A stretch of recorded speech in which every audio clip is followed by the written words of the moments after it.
Здравейте и добре сте ми дошли в новия влог, който ще бъде коледен.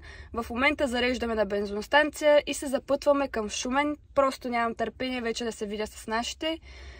От сутринта съм луднала да обработвам всякакви видеа и просто не ми остана време за нищо. Не съм си дооправила грима, трябва и да закусвам, но това ще го направя в колата, защото нямах време сутринта. Сега трябва да минем и през селото на приятелят ми, за да вземем някои неща, които са приготвили те също за нашите.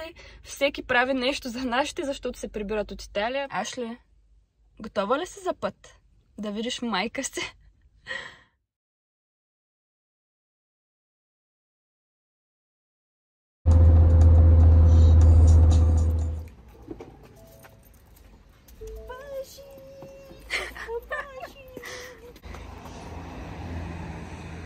Какичко, виж мама как се докарала с това? Да.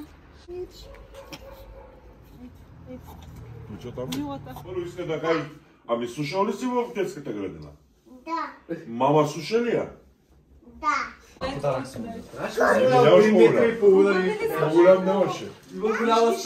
Цветове си, тук имаш АТВ-та, май. О, да. Още с пристигането и е пълна лудница в къщи. Сега съм си в моята кола Пежолина и отивам на брат ми заведението, защото днес е неделя, а той прави някакви заготовки за утре, последният работен ден, и искам да го видя и да му помогна.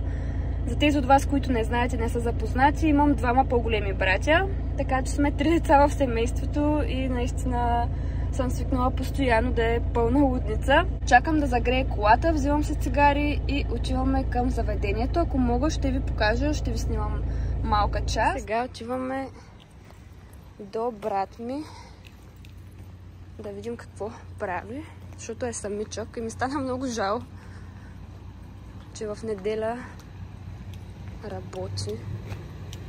Ето го заведението. Ето го и заведението на брат ми. То е само за бързо хранене. Ето по този начин изглежда. Там е кухнята. Няма да ви я показвам сега. Но да, малко поукрасихме. Взехме покривките, за да ги изпереме. И има втори етаж също, който не е готов все още. Тук долу има и мазе. Сега слизам да ви го покажа, поне него. Но общо взето всичко е за ремонт. И сме направили само основната част. Но и тук ще бъде втора кухня след време.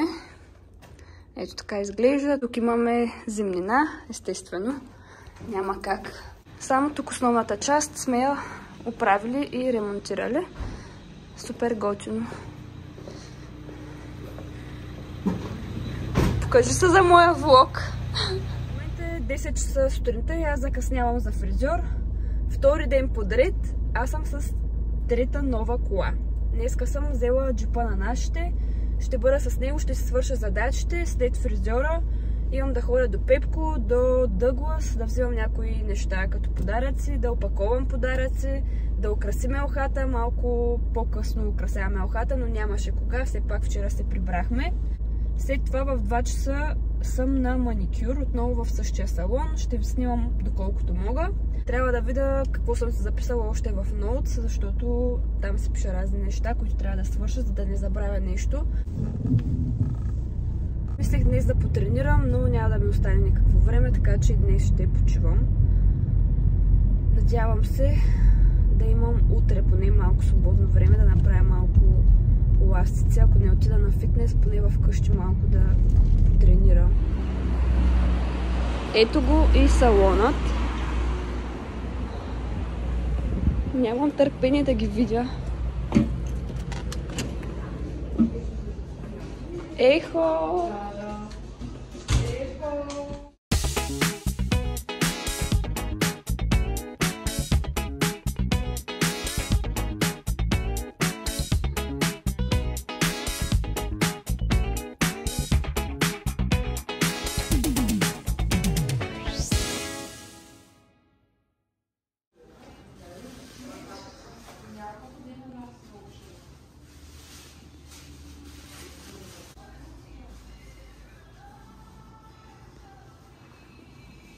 Така, В града е страшен трафик, просто съм чакала половин час на кръговото, супер много се изнервих за две неща, които бях забравила да взема и трябваше да ги свърша. До Пепко дори не стигнах, но това е положението.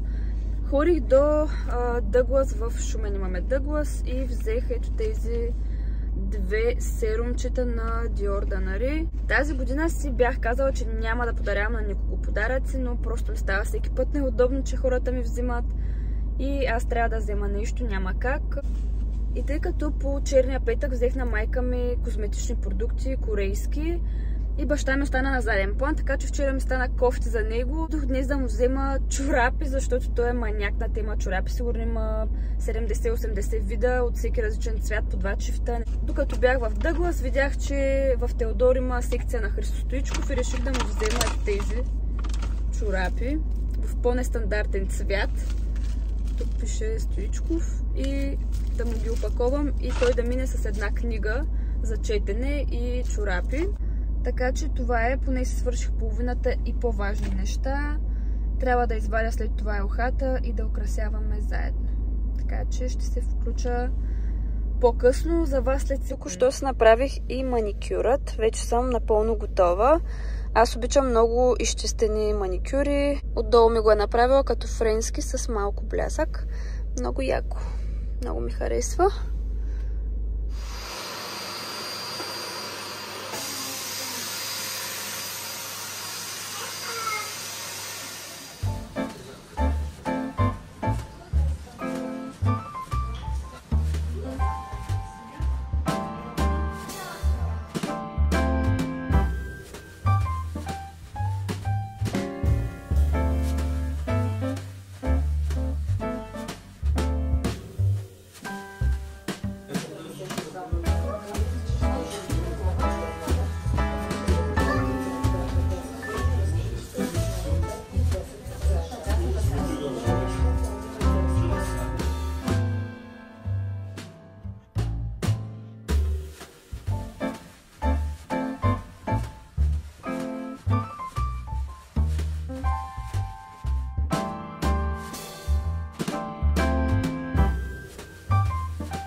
Само като се изпере... Ами не, но защо мамо такъв? Скъпо в часовник. Да, ма и още. За всички са купили, за всички глави най-добри, виждаш ли? Браво, мамо. Много сте ми хубавични и браво, бабче. Да, дай. Ти си избрал да дъщеря. Тя си я дала поръчка и за да си го купя. Ето, за доматинката е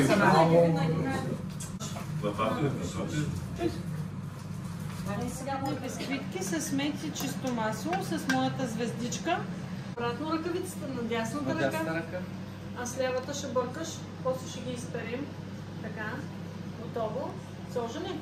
Айде с тази, тук дръж.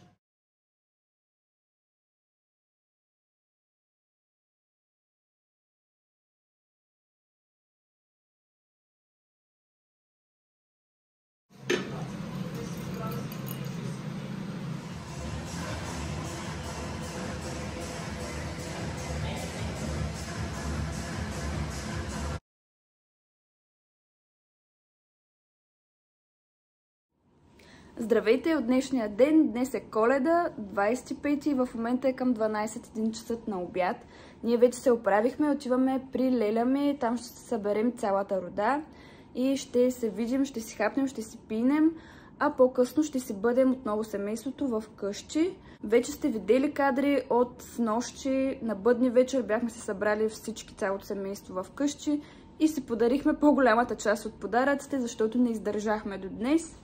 Така че ви пожелавам весела Коледа, да бъдете благословени, да се видите със семействата си, да бъдете обичани, обичащи и най-вече на първо място е здравето.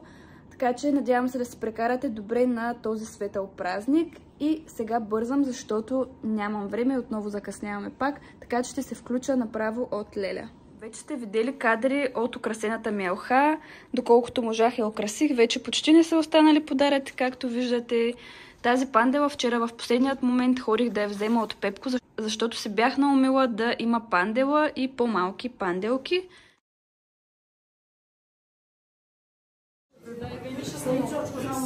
Айде, младите, ставайте. Айде само млади да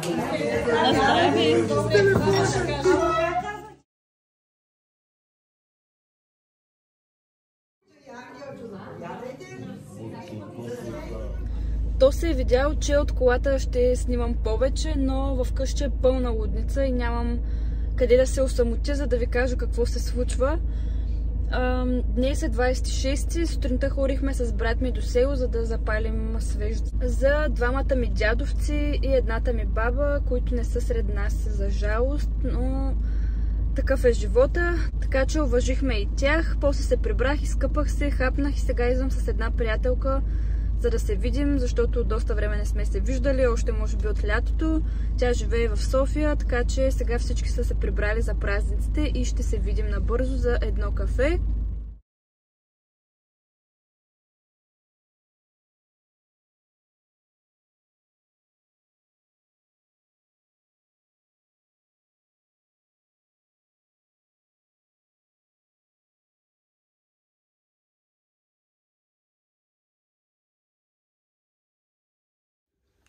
Приключвам влога от Египет, снощи пристигнахме и по време на полета аз обработвах коледният влог, защото нямах абсолютно никакво време в България да го направя. Дори за 2 часа трябваше да си оправим багажа за Египет, забравих си половината неща, но нали все пак сме тук, живи и здрави сме. Исках да покажа също коледни подаръци, които получих, но наистина нямах кога да ги заснема, дори не съм ги разопаковала. Просто намятах багажа в Търново, оправихме се за 2 часа багажа и тръгнахме за София и след това летяхме за тук. Искрено се надявам да ви е харесал коледният влог, да сте се забавлявали с мен. Може някой от следващите видеа да заснема коледни подаръци и покупки от Египет, ако имаме такива изобщо. Не забравяйте да се абонирате за канала, да харесате видеото. Благодаря ви и ще се видим в следващия влог, който ще е от Египет.